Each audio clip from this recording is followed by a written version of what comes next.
all of these different acronyms that have kind of come out of GEO, AEO, SEO, but meaning something different. I like to say it's search everywhere optimization, but all of these different acronyms have come up. And I guess knowing all of these changes within search, if I'm a business leader, what can I do? And Brian, I'll let each of you speak on this because I think it's a really, really important piece. But Brian, I'll start with you.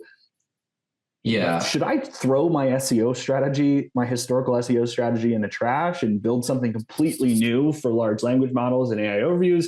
Really, what can I do and what should my agency be looking for to really stay ahead of all these changes in the search landscape? Yeah, no, great question. And I do like search everywhere optimization because it's SEO, right? So as you know, an SEO expert the last 10 years, I feel that's the best one. No. But what you should do is a lot of the traditional SEO elements with a few new ads that we've seen work, there's data to prove that, hey, this will help you with how things are changing and most likely relevant in the future. There's a lot of different things you can do, but ultimately it comes back to one thing, quality of your content, quality of the content on your website, consistency with your brand and your business information, especially if you're a local business. I mean, those have always been important, but they're still important. That's just scratching the surface.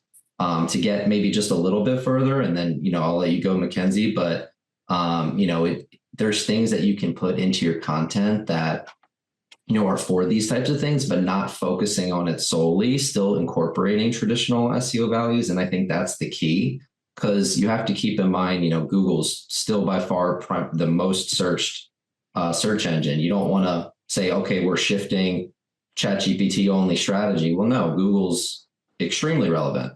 And yes, there's AI overviews on Google, but you have to keep in mind with where the majority of people are searching too.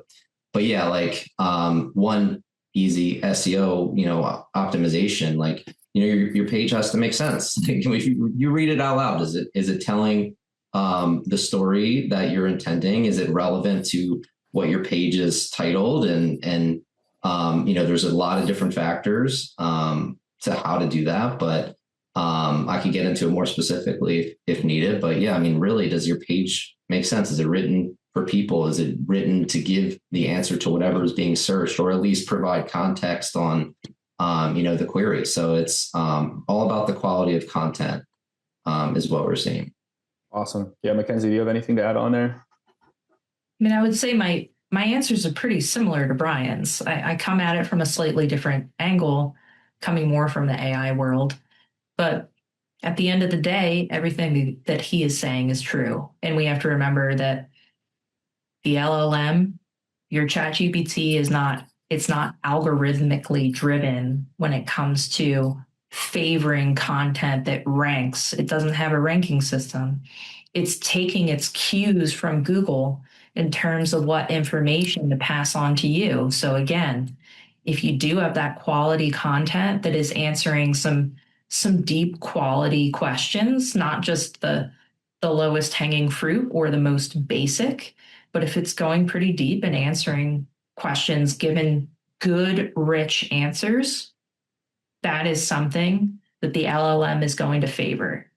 And outside of that, it's going to favor if your Google business profile is updated and has rich content and it's checking all the boxes.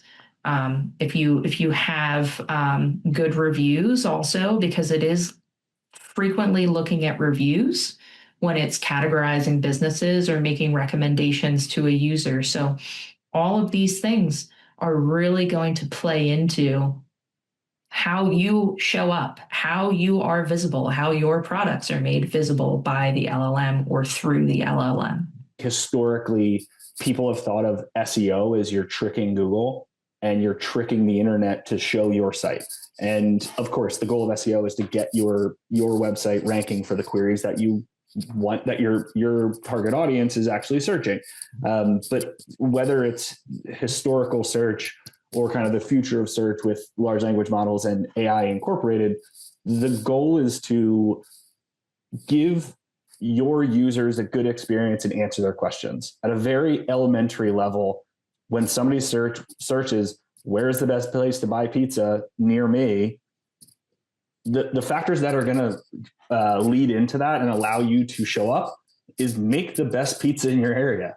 Like that proximity is so important, but also delivering a quality product. And I know we don't think of that as SEO, but as reviews are brought in more and more user generated content is influencing the results, whether on a ChatGPT or an AI overview or traditional search, that user generated content is important because, and that's why Google and the large language models are referencing that user generated content, because they want to know what real people are actually thinking about these products and businesses, not necessarily what some, listicle or what people think of when they think of SEO is actually saying.